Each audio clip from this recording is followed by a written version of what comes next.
J'ai toujours su que mon parcours serait ardu, mais je n'aurais jamais imaginé que les préjugés et l'intolérance seraient aussi présents dans ma vie professionnelle.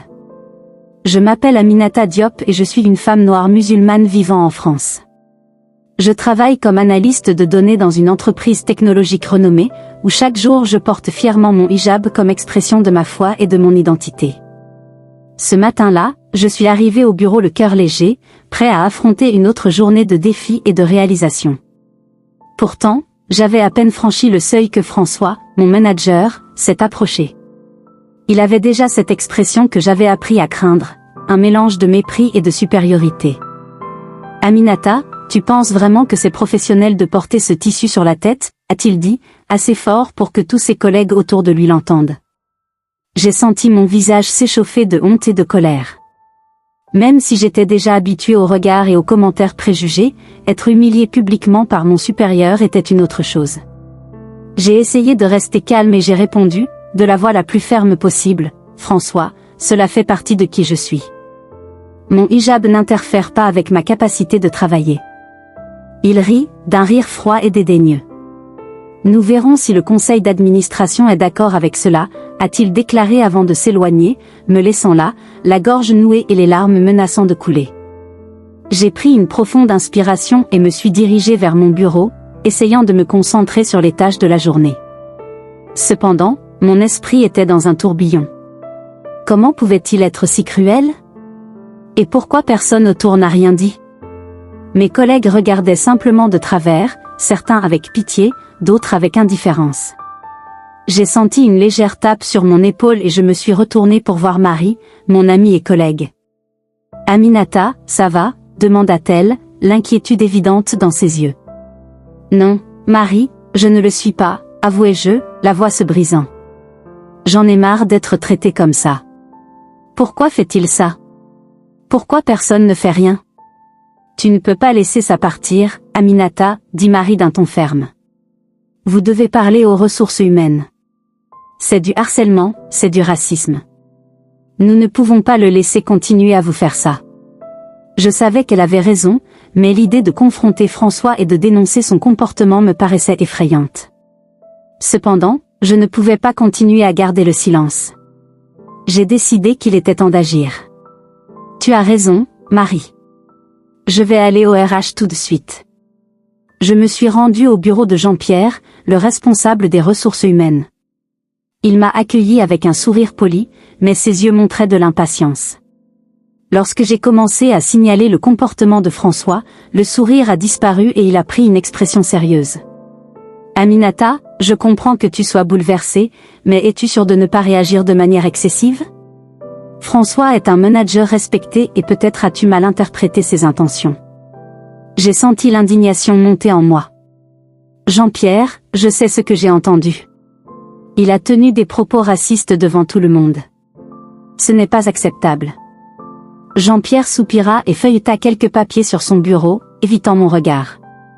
Je parlerai à François, mais nous ne pouvons pas prendre de mesures drastiques sans preuves concrètes. Il serait peut-être préférable que vous essayiez de résoudre ce problème directement avec lui. J'ai quitté le bureau de Jean-Pierre encore plus frustré et impuissant. Il me semblait que peu importe ce que je faisais, personne n'était disposé à m'écouter ou à agir. Je retournai à ma table et trouvai Marie qui attendait. « Alors, qu'a-t-il dit ?» demanda-t-elle anxieusement. « Il a dit qu'il parlerait à François, mais il m'a essentiellement dit de trouver une solution par moi-même, » répondis-je, la voix pleine de découragement. J'ai l'impression que personne ne s'en soucie, comme si j'étais seule dans ce combat. Marie m'a tenu la main et m'a regardée dans les yeux. « Tu n'es pas seule, Aminata. Je suis ici avec toi.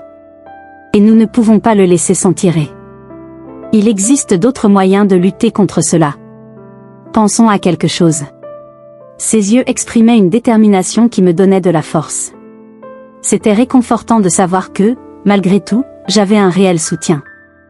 J'ai décidé que je ne me laisserais pas abattre, que je continuerais à me battre pour mon droit de travailler dans un environnement juste et sans discrimination. Les jours qui suivirent furent difficiles. François semblait avoir intensifié son comportement, comme s'il savait que j'avais tenté de le dénoncer.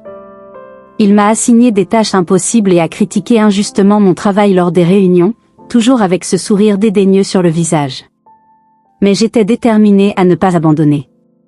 J'ai commencé à documenter chaque interaction avec lui, en notant chaque commentaire et chaque attitude discriminatoire.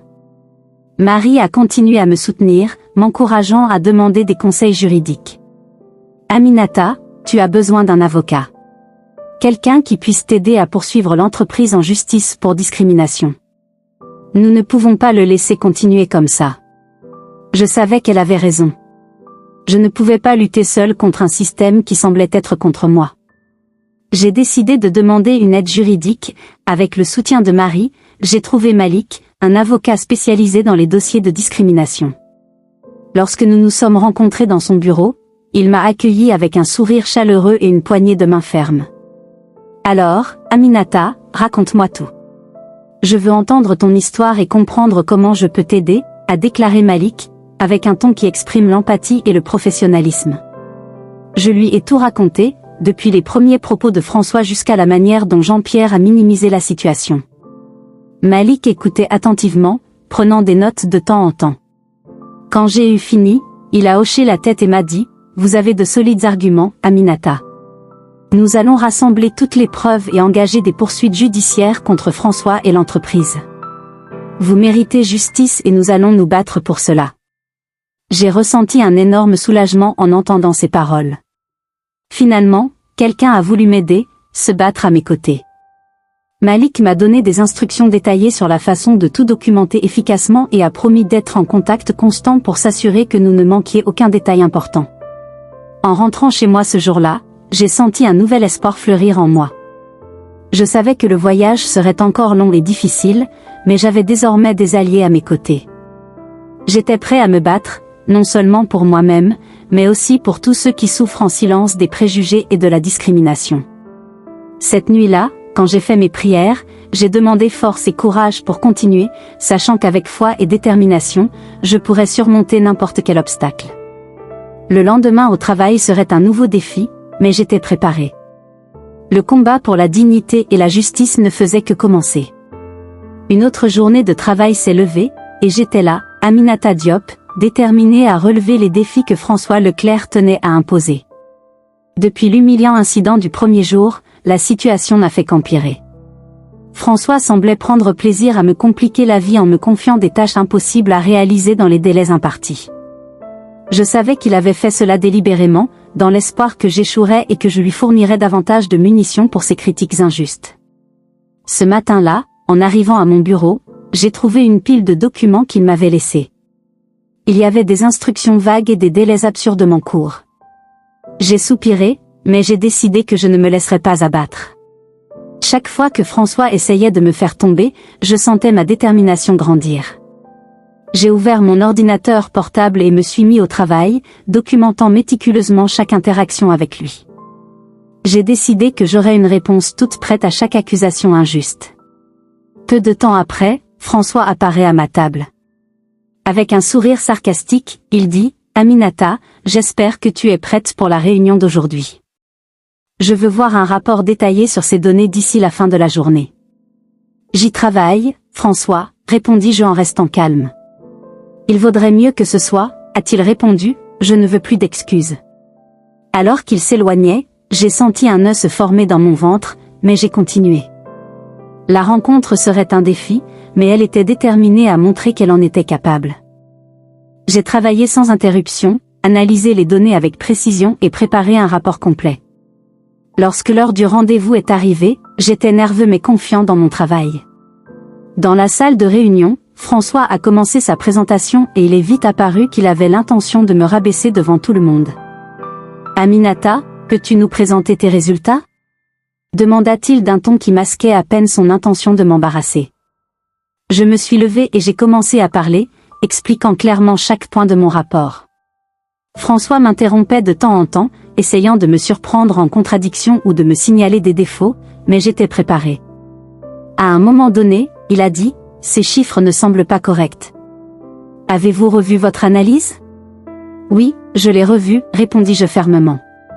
Et je peux fournir les sources et les méthodes utilisées pour garantir l'exactitude des données. » Marie, mon amie et collègue, était présente à la réunion et m'a lancé un regard encourageant. Elle savait à quel point j'essayais et à quel point François était injuste. La réunion s'est terminée et François n'a pas pu trouver de défaut significatif dans mon travail. Il avait l'air frustré, mais ne le montrait pas ouvertement. Quand tout le monde a quitté la pièce, Marie est venue et a dit « Tu étais incroyable, Aminata. Ne le laisse pas te rabaisser. » « Merci, Marie, répondis-je. Je fais de mon mieux pour rester fort. » Marie m'a aidé à documenter tout ce qui s'est passé. Il prenait des photos de documents, enregistrait des conversations et prenait des notes détaillées. Nous savions que ces preuves seraient essentielles. Elle m'a également présenté Malik, un avocat spécialisé dans les affaires de discrimination. Je l'ai rencontré dans un café discret après le travail. « Vous avez un dossier solide, Aminata », a déclaré Malik après avoir entendu mon histoire. « Nous rassemblerons toutes les preuves et engagerons des poursuites judiciaires contre François et l'entreprise. » « Je suis prêt à me battre, répondis-je. Je ne peux plus accepter cette situation. Nous avons donc commencé à travailler ensemble.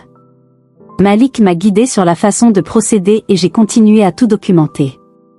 François, en revanche, semblait comprendre que je n'étais pas prêt à céder. Il intensifiait ses poussées, mais à chaque fois, je ressentais plus de force pour résister.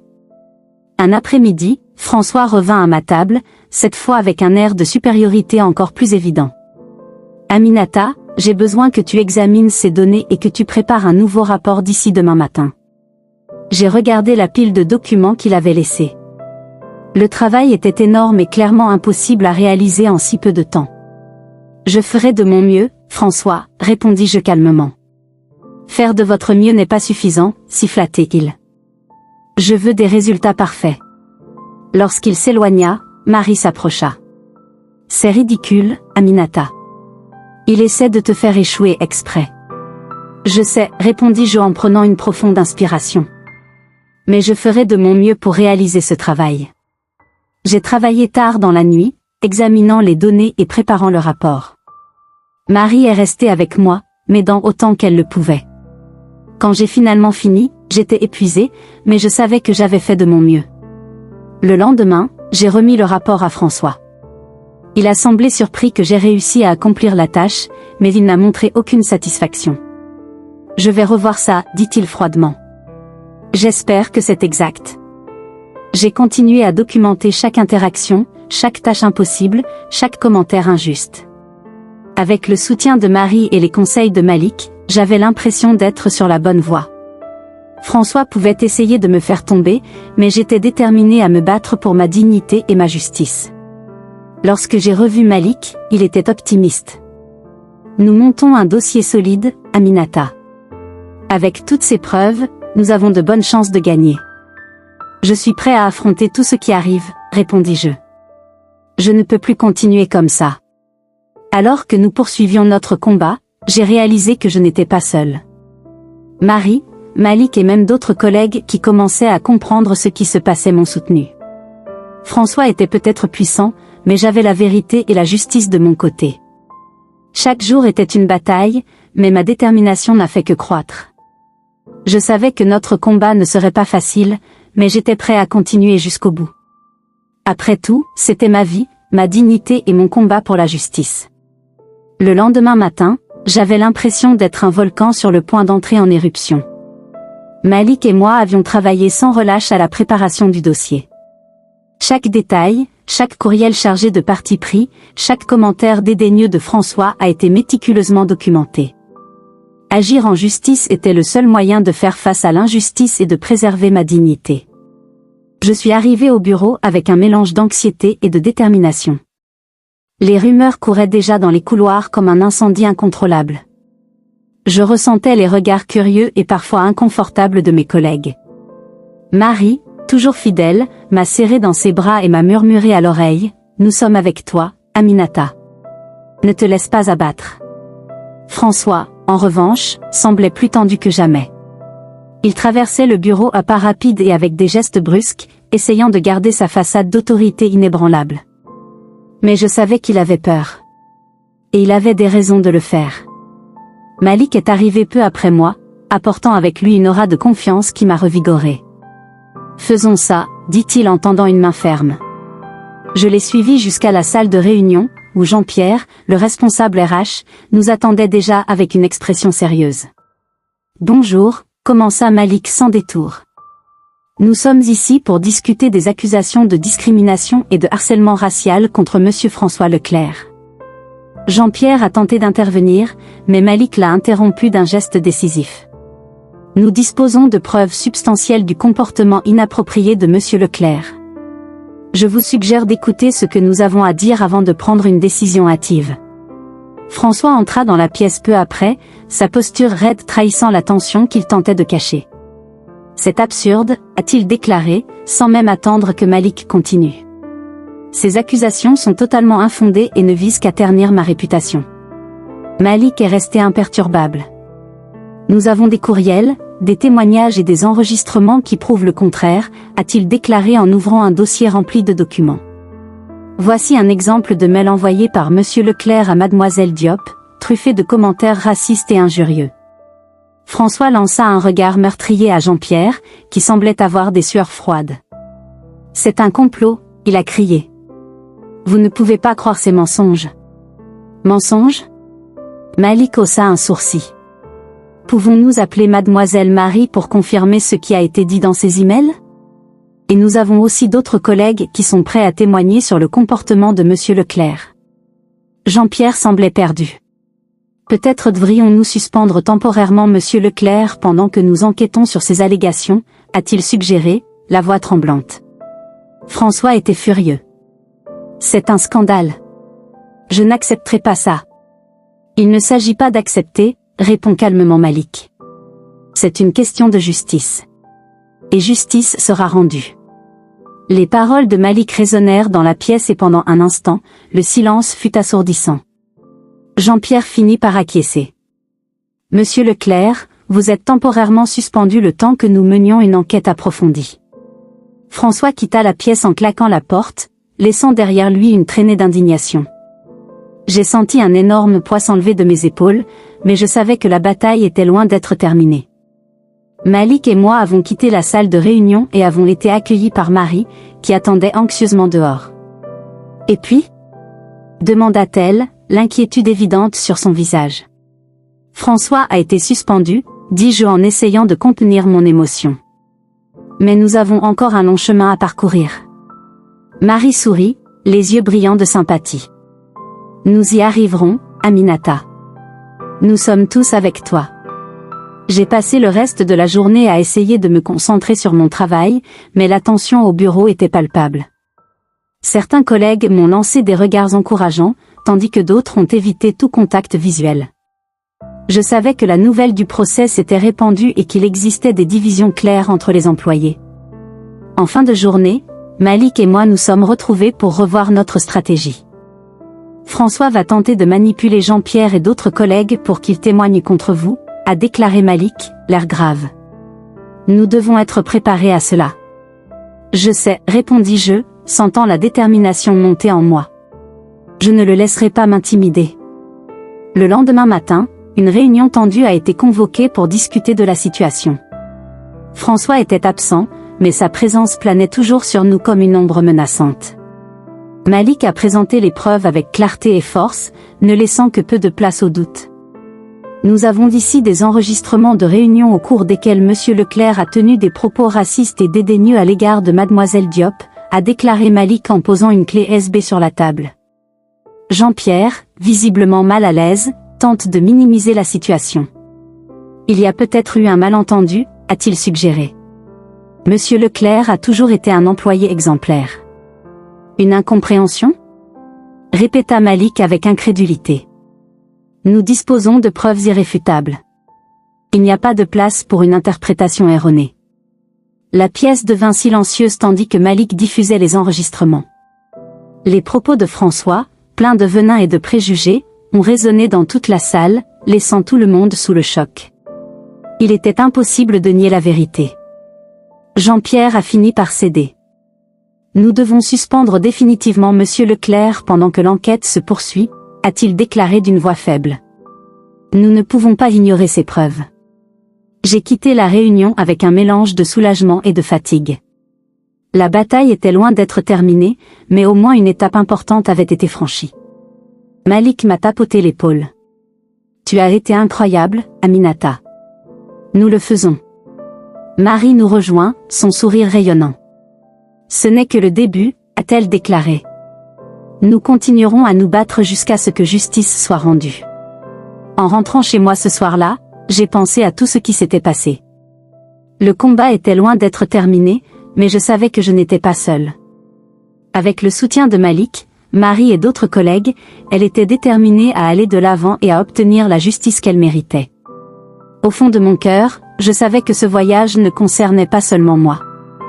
Il s'agissait de toutes les personnes confrontées quotidiennement à la discrimination et aux préjugés. J'étais déterminée à faire la différence, à être la voix de ceux qui ne pouvaient pas se défendre. Et avec cette détermination renouvelée, j'étais prêt à relever tous les défis qui se présentaient à moi.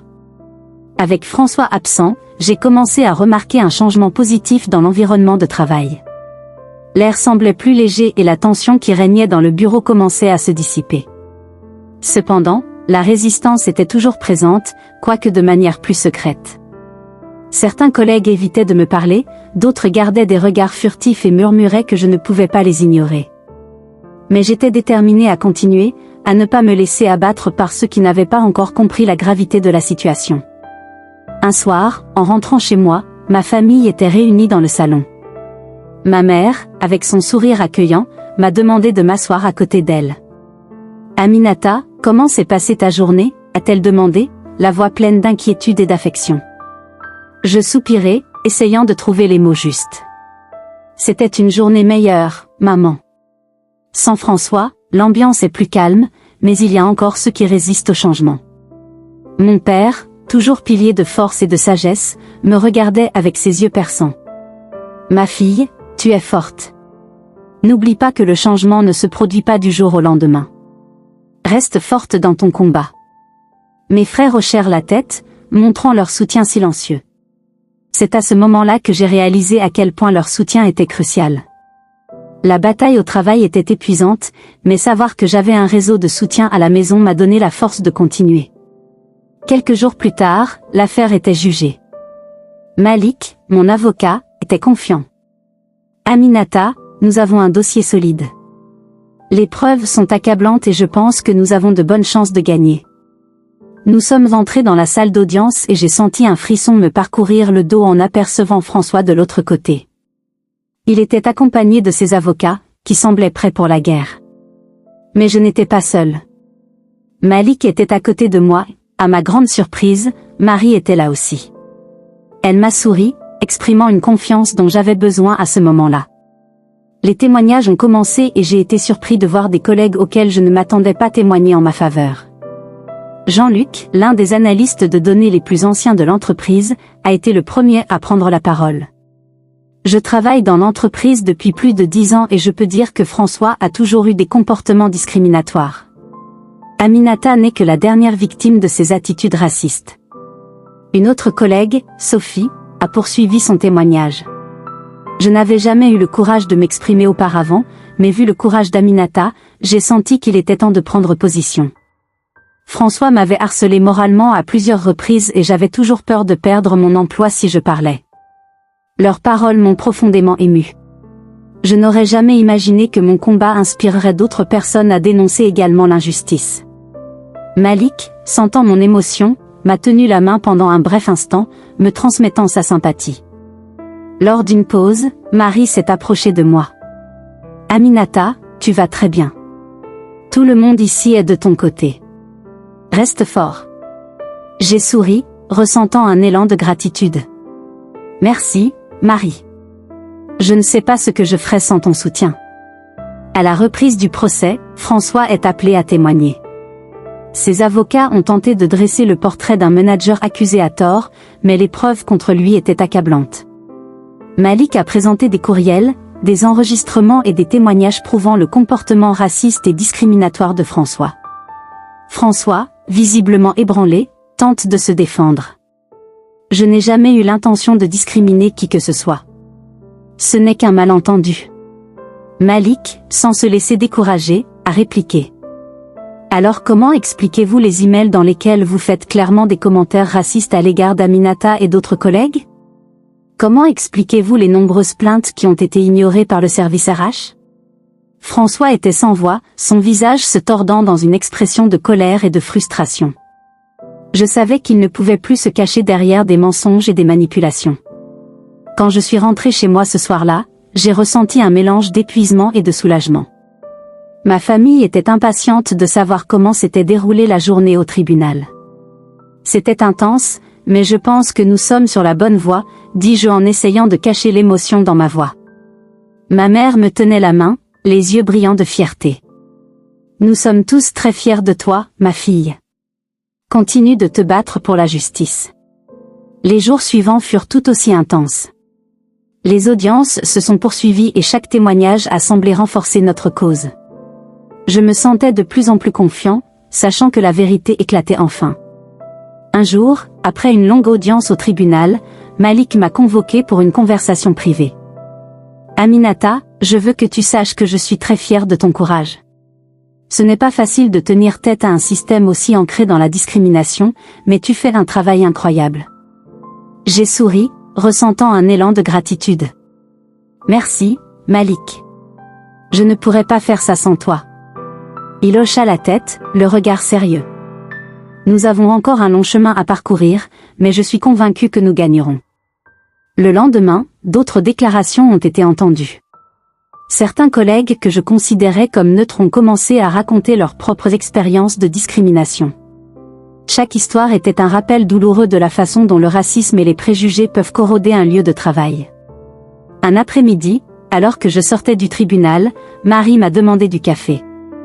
Aminata, as-tu pensé à ce que tu vas faire une fois que tout sera fini? A-t-elle demandé, la voix pleine de curiosité.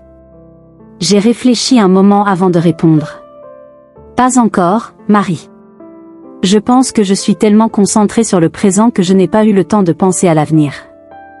Mais je sais que quelle que soit l'issue, je continuerai à me battre pour la justice et l'égalité. Elle sourit, les yeux brillants d'admiration. Je suis sûre que tu feras de grandes choses, Aminata. Ta force et ta détermination sont inspirantes. Alors que nous retournions au palais de justice, j'ai ressenti une nouvelle vague de détermination. Je savais que le combat n'était pas encore terminé, mais j'étais plus confiant que jamais. Avec le soutien de ma famille, de mes amis et de mes collègues, j'étais prêt à relever tous les défis qui se présentaient à moi. Lors de la dernière audience de la semaine, François a été de nouveau appelé à la barre des témoins.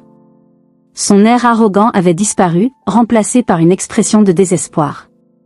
Malik, avec son talent habituel, a posé des questions incisives qui ont exposé davantage les défauts et les mensonges de François.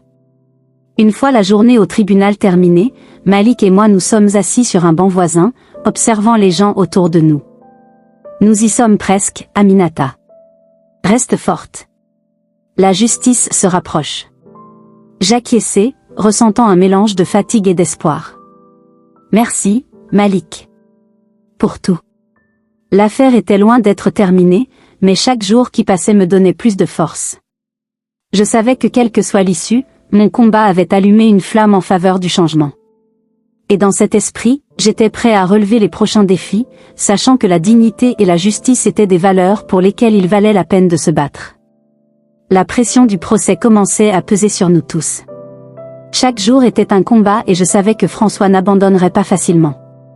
Il avait beaucoup à perdre, et malheureusement, beaucoup de ressources à sa disposition. Cependant, j'avais quelque chose qu'il n'aurait jamais, la vérité et la détermination de se battre pour ce qui est juste.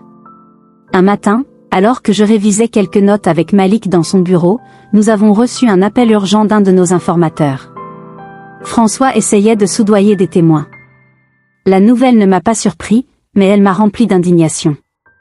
Je savais qu'il était capable de tout pour s'en sortir, mais cette tentative de manipulation était un coup bas, même pour lui. Malik, que pouvons-nous faire à ce sujet? Ai-je demandé en essayant de rester calme. Nous documenterons tout et le présenterons au juge. C'est une preuve évidente de mauvaise foi et de tentative d'entrave à la justice, a répondu Malik en sortant déjà son téléphone portable et en commençant à passer quelques appels. La tension au bureau était palpable. Malik et son équipe travaillaient sans relâche pour s'assurer que toutes les preuves étaient rassemblées et organisées. J'ai observé cette frénésie d'activité, ressentant un mélange de gratitude et d'anxiété. Je savais que nous étions sur la bonne voie, mais je savais aussi que la route était encore longue. Le même jour, j'ai été appelée pour faire ma déclaration au tribunal. Mon cœur battait à tout rompre alors que je me dirigeais vers la salle d'audience. Il y avait tellement de visages familiers dans le public, à la fois des collègues et des amis qui sont venus me soutenir. J'ai pris une profonde inspiration, essayant de calmer mes nerfs. Le juge m'a appelé sur le banc et la séance a commencé. Malik était à mes côtés, me donnant de la force par sa présence constante et confiante. Quand ce fut mon tour de parler, je me levai et regardai directement le juge. Madame Diop, parlez-nous de votre expérience de travail dans l'entreprise et des interactions que vous avez eues avec Monsieur Leclerc, a demandé le juge. J'ai pris une autre profonde inspiration et j'ai commencé à parler. Je lui ai parlé des propos racistes, des tâches impossibles, des critiques injustes. J'ai raconté le jour où j'ai été humiliée devant mes collègues et comment j'ai dû rassembler la force pour demander justice. Chaque mot était chargé d'émotion, mais j'ai tenu bon. Je suis une femme noire et musulmane. Je porte mon hijab avec fierté car il fait partie de qui je suis. Pourtant, j'ai été traitée comme si mon identité était un problème, quelque chose à éliminer. François Leclerc a essayé de me détruire, mais je ne l'ai pas permis. Je suis ici aujourd'hui pour me battre non seulement pour moi-même, mais aussi pour tous ceux qui ont déjà été victimes de discrimination, ai-je dit en sentant mes paroles résonner dans la salle. Le silence qui suivit fut assourdissant. J'ai vu certains de mes collègues retenir leurs larmes, et même le juge semblait touché. Malik, à côté de moi, m'a fait un léger sourire d'approbation. Je savais que j'avais fait de mon mieux. La séance s'est poursuivie avec d'autres témoignages et les comportements racistes de François sont devenus de plus en plus évidents. Cependant, la tension montait. Nous savions tous que la décision finale n'était pas encore prise. Le juge a annoncé qu'il avait besoin de plus de temps pour évaluer toutes les preuves et que la décision serait reportée à la prochaine audience. J'ai quitté la salle d'audience avec un mélange de soulagement et d'anxiété. Marie était dehors, m'attendant avec un câlin serré. « Tu as été incroyable, Aminata. Je suis si fière de toi, dit-elle en me serrant fort. Merci, Marie. Je ne sais pas ce que je ferais sans toi, répondis-je, sentant les larmes commencer à couler sur mon visage. Nous sommes retournés au bureau de Malik pour discuter des prochaines étapes. L'atmosphère était tendue, mais il y avait une lueur d'espoir. Nous savions que nous avions fait de notre mieux et que la justice était de notre côté. Malik, que penses-tu qu'il va se passer maintenant? Ai-je demandé, essayant d'évaluer la situation. Je crois que nous avons des arguments très solides. Les preuves sont claires et le témoignage d'aujourd'hui a été crucial. Mais nous devons être prêts à tout. François est un homme puissant et peut tout essayer, répondit Malik avec un air sérieux. Les jours suivants furent un tourbillon d'émotions. Chaque nouvel élément de preuve apparaissant, chaque témoin se manifestant augmentait la tension et l'anticipation. François était visiblement désespéré et ses tentatives de manipulation ne faisaient qu'empirer sa situation.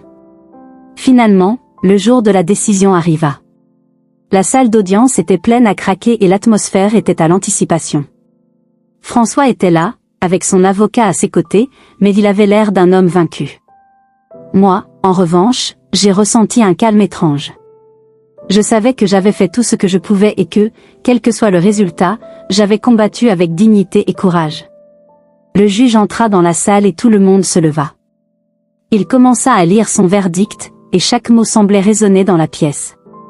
Mon cœur battait à tout rompre et mes mains étaient moites. J'ai regardé Malik, qui m'a fait un léger signe de tête. Après avoir examiné l'ensemble de la preuve et des témoignages, ce tribunal conclut que M. François Leclerc est coupable de discrimination raciale et de harcèlement au travail, a déclaré le juge en regardant directement François. La salle éclata de murmures et d'exclamations. J'ai regardé François, qui était pâle et sans voix. Malik m'a fait un rapide câlin et m'a murmuré à l'oreille, « Nous l'avons fait, Aminata. Nous avons réussi. » Alors que la pièce se calmait, le juge a continué à lire la sentence. François serait tenu responsable de ses actes et l'entreprise devrait mettre en œuvre de nouvelles politiques pour lutter contre le racisme et la discrimination. J'ai ressenti une vague de soulagement et de joie, mais je savais que cette victoire n'était pas seulement la mienne. C'était de la part de tous ceux qui se sont battus à mes côtés, de tous ceux qui ont cru en moi et m'ont soutenu. Après le procès, nous sommes retournés au bureau de Malik pour faire la fête.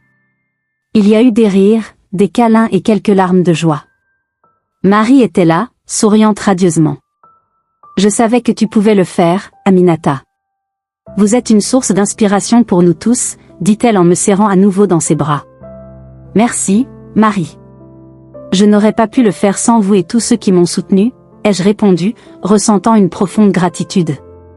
Au fur et à mesure que la nuit avançait, j'ai ressenti une paix intérieure que je n'avais pas ressentie depuis longtemps. Je savais qu'il y avait encore beaucoup à faire, mais cette victoire a été une étape importante dans mon parcours. Et surtout, je savais que je ne serais jamais seule dans ce combat. En regardant autour de moi, j'ai vu des visages familiers, des amis et des alliés qui se sont unis pour lutter contre l'injustice. Et à ce moment-là, j'ai réalisé que la véritable victoire ne résidait pas seulement dans la sentence du tribunal, mais dans la force et le courage de se lever et de lutter pour ce qui est juste, quels que soient les obstacles. Continuons à nous battre, Aminata. Ce n'est que le début, a déclaré Malik en levant son verre pour porter un toast. Oui, Malik. Continuons à nous battre. Pour nous et pour tous ceux qui ont encore besoin de justice, répondis-je en levant également mon verre. Ainsi, avec un toast et un sourire, nous célébrons notre victoire et nous préparons pour les batailles futures, sachant qu'ensemble, nous sommes plus forts et invincibles. Le jour de la décision, je me suis réveillée avec un mélange d'anxiété et d'espoir. La tension accumulée au fil des mois était sur le point d'aboutir à un moment qui pourrait changer ma vie et, qui sait, celle de bien d'autres. Je portais mon hijab avec plus de soin que jamais, comme s'il était un bouclier contre toutes les adversités auxquelles je faisais face. Je me suis regardée dans le miroir et j'ai pris une profonde inspiration. Aujourd'hui, c'est le grand jour, ai-je pensé. En arrivant au palais de justice, j'ai été accueillie par Malik, qui semblait plus confiant que jamais. Il m'a fait un bref câlin et m'a dit, « Nous sommes prêts, Aminata. Aujourd'hui, c'est le jour de ta victoire. » Sa confiance était contagieuse et je me suis permis un petit sourire. Nous sommes entrés ensemble dans la salle d'audience, où l'atmosphère était d'une tension palpable. François était là, avec un air de dédain qui ne pouvait pourtant cacher son inquiétude. Le juge entra dans la salle et tout le monde se leva avec respect. Il a annoncé que de nouvelles preuves étaient apparues, et mon cœur s'est serré. Malik s'est levé et a présenté les documents au juge, qui les a examinés attentivement. Ces documents, a commencé Malik, révèlent que le comportement discriminatoire de François Leclerc n'est pas un cas isolé. Il existe des traces d'incidents similaires dans des emplois antérieurs, qui ont été cachés par l'entreprise. Le murmure parmi les assistants s'intensifia et le visage de François pâlit. Le juge l'a regardé directement. « Monsieur Leclerc, comment expliquez-vous cette nouvelle preuve ?» François essaya de balbutier une réponse, mais ses propos étaient incohérents. Le juge lui a fait signe de garder le silence et a poursuivi, « Ce tribunal considère cette preuve extrêmement sérieuse. » Le moment qui suivit parut une éternité. Le juge, après un silence qui semblait interminable, a finalement déclaré, « François Leclerc, vous êtes reconnu coupable de discrimination raciale. L'entreprise sera également tenue responsable d'avoir dissimulé ces faits et d'avoir permis un environnement de travail hostile. L'indemnisation sera substantielle, et l'entreprise devra mettre en œuvre des politiques strictes de lutte contre le racisme. » Un soupir collectif de soulagement et de surprise parcourut la pièce. J'ai regardé Malik, qui m'a fait un sourire satisfait. Mais la journée a encore réservé d'autres surprises. Marie, mon amie et collègue, a demandé à parler. Je n'ai pas compris ce qu'elle pouvait dire, mais le juge l'a autorisée. Marie s'est levée et a commencé, « Je suis en fait journaliste d'investigation. Je me suis infiltrée dans l'entreprise pour enquêter sur des cas de discrimination et de racisme. Ce qui est arrivé à Aminata n'est que la pointe de l'iceberg. » Elle a ensuite révélé une série d'enregistrements et de documents qu'elle avait collectés au fil des mois, révélant ainsi la culture toxique perpétuée par François et d'autres au sein de l'entreprise. Le tribunal était sous le choc. La révélation de Marie a non seulement confirmé tout ce que j'avais vécu, mais a aussi mis en lumière un réseau de discrimination systématique. Le juge, visiblement impressionné, a déclaré que les preuves présentées seraient transmises pour complément d'enquête. François est licencié sur le champ et l'entreprise est contrainte de reformuler toute sa politique interne. Mais la plus grande surprise est venue plus tard. J'ai été appelé par le PDG de l'entreprise. En entrant dans la pièce, j'ai aperçu un homme au visage sérieux mais accueillant. « Aminata », a-t-il commencé, « nous souhaitons nous excuser pour ce que vous avez vécu. Et, en reconnaissance de votre courage et de votre compétence, nous aimerions vous offrir un rôle de leadership. Vous aurez l'opportunité de promouvoir l'inclusion et la diversité. Qui nous tient à cœur, mais que nous n'avons clairement pas réussi à mettre en œuvre. J'ai accepté ce rôle avec fierté, sachant que c'était ma chance de faire une réelle différence. En sortant de la pièce, j'ai regardé Malik et Marie, qui m'attendaient dehors. Nous l'avons fait, a déclaré Malik avec un large sourire. Marie m'a fait un câlin serré. Tu es incroyable, Aminata. N'en doute jamais. La nouvelle s'est répandue rapidement. Les médias ont largement couvert l'affaire et mon histoire est devenue un symbole de résistance et de justice. J'ai reçu des messages de soutien de partout au pays et même d'autres régions du monde. C'était comme si mon combat avait soudainement donné une voix à de nombreuses personnes confrontées en silence à la discrimination. Le premier jour de mon nouveau rôle, j'ai réuni mon équipe et lui ai dit, « Nous sommes ici pour changer les choses. Je veux que chacun se sente respecté et valorisé. Notre diversité est notre force, et ensemble, nous pouvons créer un environnement où chacun a l'opportunité de briller. » La réponse fut un cœur d'approbation et de sourire. Mon voyage était loin d'être terminé, mais je savais que désormais, avec un rôle de leadership, je pouvais faire bien plus pour m'assurer que personne d'autre ne subisse ce que j'ai vécu. Et surtout, j'ai appris que même dans les moments les plus difficiles, la vérité et la justice trouvent toujours leur chemin.